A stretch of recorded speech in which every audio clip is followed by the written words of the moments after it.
The Family Feud stage was live when a man in full military dress uniform walked through the studio doors without permission, without clearance, without anyone knowing who he was or why he was there. Security moved toward him. Steve Harvey held up his hand to stop them. The man walked straight to the center of the stage, reached for Steve's microphone, and Steve, breaking every protocol in television history, handed it to him. No questions, no hesitation. Just trust. What the soldier said in the next 90 seconds would make Steve Harvey fall to his knees, make an 8-year-old boy scream his father's name for the first time in 14 months, and reveal a connection so impossible that even the crew members who'd worked in television for 30 years would say they'd never seen anything like it. It was April 6, 2023, at the Family Feud studio in Atlanta. The Peterson family from Fort Hood, Texas, was competing against the Liu family from Seattle. Rachel Peterson, 29 years old, stood at the podium with her son Nathan, age 8, sitting in the family section behind her. Nathan was wearing his father's dog tags around his neck, too big for him, hanging down to his stomach. Rachel's husband, Sergeant David Peterson, had been deployed to Afghanistan for 14 months. He wasn't supposed to be home for another 3 months. Nathan asked about his father every single night. Is Daddy safe? When is Daddy coming home? Does Daddy remember what I look like? Rachel had no answers, just hope and fear in equal measure. The audience thought this was a normal taping. They had no idea what was about to happen. Sergeant David Peterson had landed at Hartsfield-Jackson Airport in Atlanta 47 minutes earlier. He'd flown for 22 hours straight, Kandahar to Germany to Atlanta, without sleeping, without showering, without telling anyone he was coming home early. The military had cleared him for emergency leave 3 days ago. His mother was dying, stage 4 lung cancer, 2 weeks to live, maybe less. David had 72 hours to get home to Texas to say goodbye. But first, he had to do something else. Something he'd been planning for 6 months. Something that would require breaking into a television studio and trusting a man he'd never met to let him speak. What nobody knew, not Rachel, not Nathan, not Steve Harvey, not the 300 people in that audience, was that David Peterson and Steve Harvey were already connected. Had been for 8 years. David just didn't know Steve's name until 3 weeks ago, when someone at the base showed him a Family Feud clip, and David saw the face of the man who'd saved his life. In 2015, David Peterson was 23 years old, stationed at Fort Benning in Georgia, 2 weeks away from his first deployment to Iraq. He was terrified, had panic attacks every night, couldn't sleep, couldn't eat.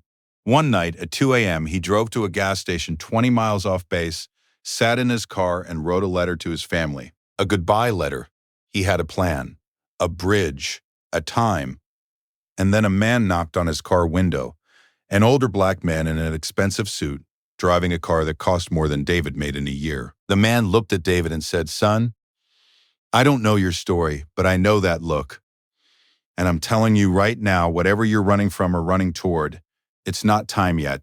The man had talked to David for 2 hours, bought him coffee at the 24-hour diner next door, told him about being homeless, about living in a car, about wanting to give up. "But I didn't," the man had said. "And you're not going to either, because 10 years from now, you're going to be the one sitting in a gas station parking lot talking someone else out of the dark." That's how this works. Pain doesn't end. It transforms, and it transforms into purpose. The man had given David $200 cash, written his phone number on a napkin, and said, "Call me if you need anything." And I mean anything. David never called. He lost the napkin 6 months later during his deployment. But he never forgot the man's face, never forgot the words, and those words had kept him alive through 3 tours, through firefights, through watching friends die, through 14 months away from his wife and son. 3 weeks ago, someone at the base showed David a Family Feud clip on their phone. Steve Harvey was crying on stage, helping a single mother who'd lost her job, and David's heart stopped. Because that was him, the man from the gas station, the stranger who'd saved his life 8 years ago. David had searched for him for years, tried to find him through base chaplains, through veteran organizations, through random Google searches. Nothing. And now, by pure chance, he'd found him. Steve Harvey, the host of Family Feud, the man who talked a 23-year-old soldier out of suicide in a gas station parking lot at 2 a.m. David Peterson had made a decision that night. When he got emergency leave to see his dying mother, he wouldn't fly straight to Texas. He'd stop in Atlanta first. He'd find Steve Harvey, and he'd thank him. On camera, in front of everyone, because some debts can only be repaid publicly. The studio doors opened at 3:52 p.m.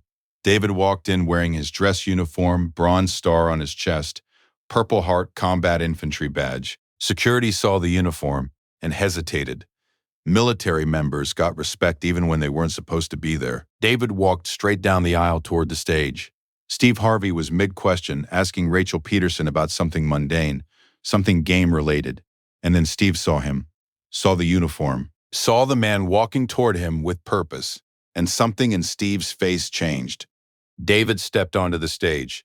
The audience gasped. Rachel turned around and screamed. Nathan jumped out of his seat and ran. "Daddy!" The boy's voice cracked the silence like lightning. David caught his son mid-run, lifted him up, held him so tight the microphone picked up Nathan sobbing into his father's shoulder. "You're home. You're home. You're really home." Rachel was on the floor, hands over her mouth, unable to breathe. The studio fell completely silent. Steve Harvey stood frozen. He was watching a military homecoming, the kind that went viral, the kind that made people cry. But David wasn't looking at his family anymore. He was looking at Steve, and Steve felt it, the weight of recognition, of something unfinished, of a moment about to complete itself. David gently put Nathan down, kissed Rachel, and then he did it. He reached for Steve's microphone. Steve could have stopped him, should have stopped him, but instead Steve Harvey handed over the microphone to a complete stranger and stepped back. David's voice was shaking. "My name is Sergeant David Peterson. I've been deployed for 14 months. I just landed 47 minutes ago. I'm supposed to be on a plane to Texas right now to see my mother before she dies, but I had to come here first." He looked at Steve. "Because 8 years ago, in April 2015, you saved my life in a gas station parking lot at 2 a.m. I was going to kill myself that night. I had a plan. I was done, and you knocked on my car window and talked me out of it." Steve Harvey's face went blank. His mouth opened. Nothing came out. David kept talking. "You bought me coffee, told me about living in your car, gave me $200 cash and your phone number on a napkin. You said 10 years from now, you're going to be the one talking someone else out of the dark. I lost that napkin during my first deployment. I've been trying to find you for 8 years. I didn't know your name, didn't know what you did, just knew your face. And 3 weeks ago, someone showed me a Family Feud clip on their phone. And there you were." Steve Harvey had to sit down. He sat right there on the stage floor, legs giving out, unable to process what he was hearing. David knelt down next to him. "You told me pain transforms into purpose. You were right. I've done 3 tours. I've saved 6 lives in combat. I talked 3 other soldiers out of suicide, 1 in Iraq, 2 at the base. I became the person you told me I'd be, and I've been carrying this thank you around for 8 years, waiting for the chance to say it. So I'm saying it now, on national television, in front of all these people. Thank you for seeing me when I was invisible. Thank you for saving my life." The studio was silent for 5 full seconds, and then Steve Harvey broke. Completely. He put his face in his hands and sobbed. His shoulders shook. He couldn't speak. The audience was crying. The crew was crying. Rachel was holding Nathan, both of them watching this impossible moment unfold. And what she said next would change everything. Rachel walked onto the stage. She stood next to her husband and looked at Steve Harvey. "Mr. Harvey, you don't know me, but you should. Because my husband has been telling me about the stranger who saved him for 8 years. And 6 months ago, when David was deployed and I was struggling, when I couldn't pay rent and Nathan's school was threatening to expel him because I couldn't afford the fees, I applied for the show. I applied because David said if we ever needed help, find the man who hosts Family Feud. He said you'd understand." Her voice cracked. "He didn't remember your name, but he remembered you'd help. And now I know why." Steve looked up at Rachel. His face was destroyed. "You applied to this show because your husband told you I'd help?" Rachel nodded.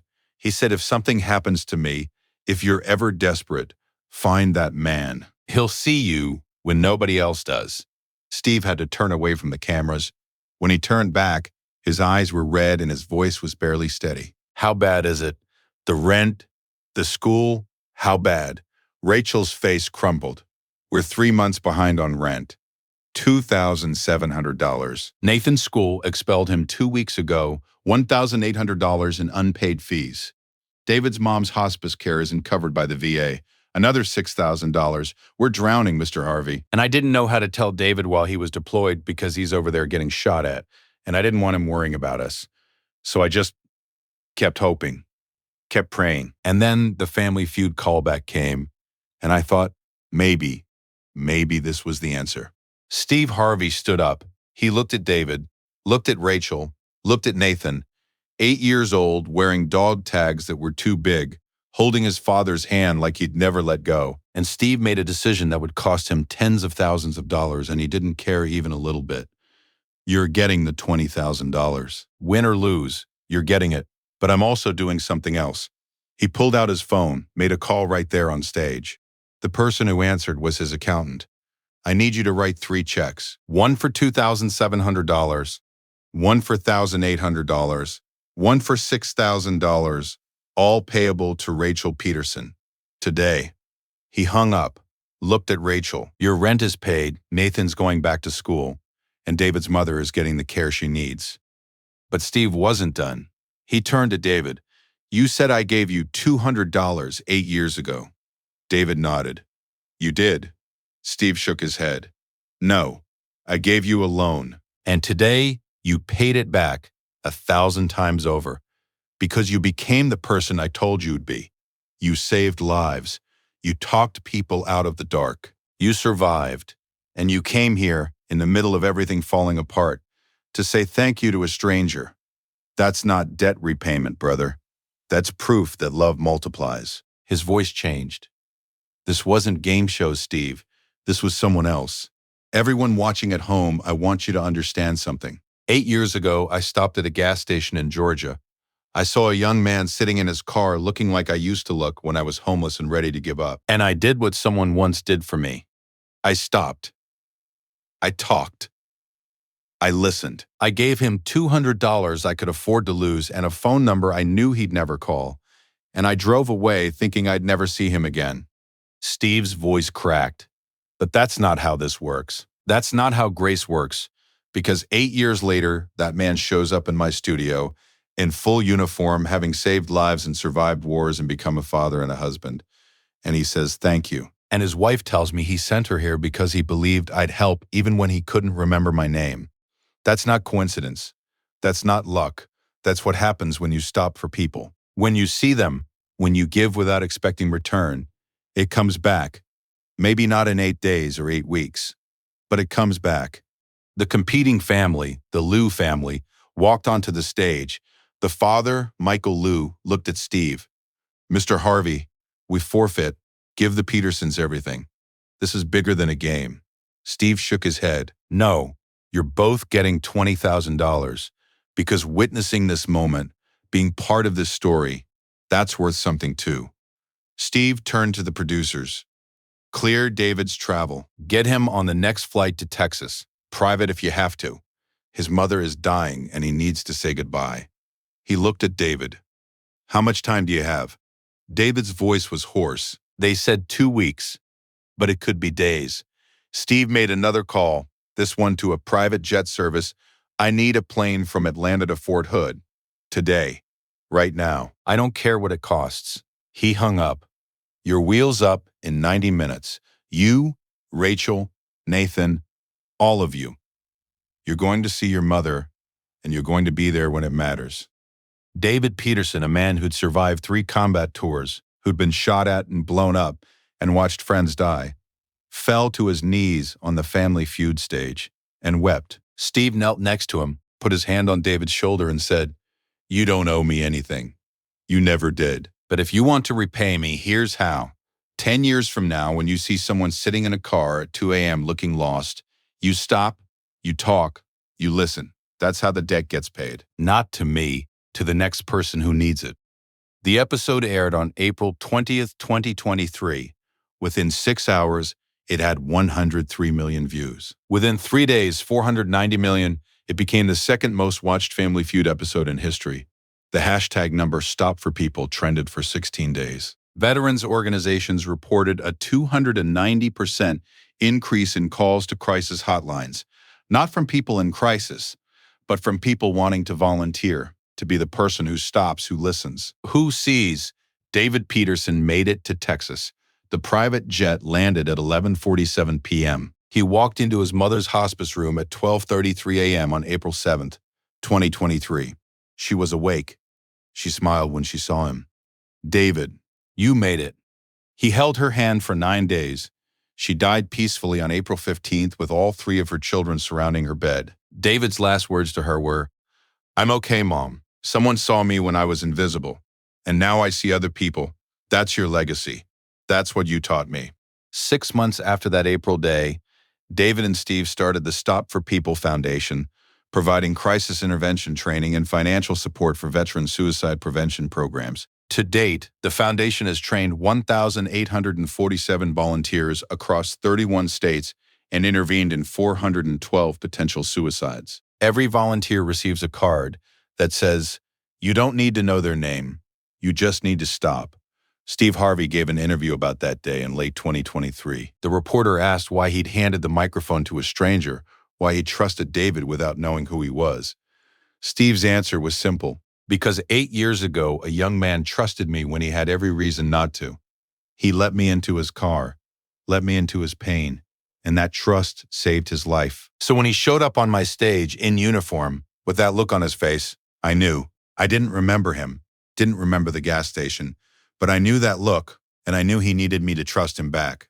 David Peterson is 31 now. He left active duty in 2024 and works as a crisis counselor for the VA in Texas. Rachel manages a small business from home. Nathan is 10, thriving in school, still wearing his father's dog tags. Every April 6th, David flies to Atlanta and has breakfast with Steve Harvey at the same diner where they had coffee in 2015. They sit in the same booth, order the same thing, and David always tries to pay. Steve never lets him. The $200 Steve gave David in 2015 sits framed in David's office. He never spent it. Some money isn't meant to be spent, he says. It's meant to be remembered. Proof that someone cared when caring cost them something. Next to the cash is the napkin. Not the original, which was lost, but a replica Steve had made for him after the episode aired. On it, in Steve's handwriting, "Call me if you need anything." And I mean anything. Some debts take 8 years to repay.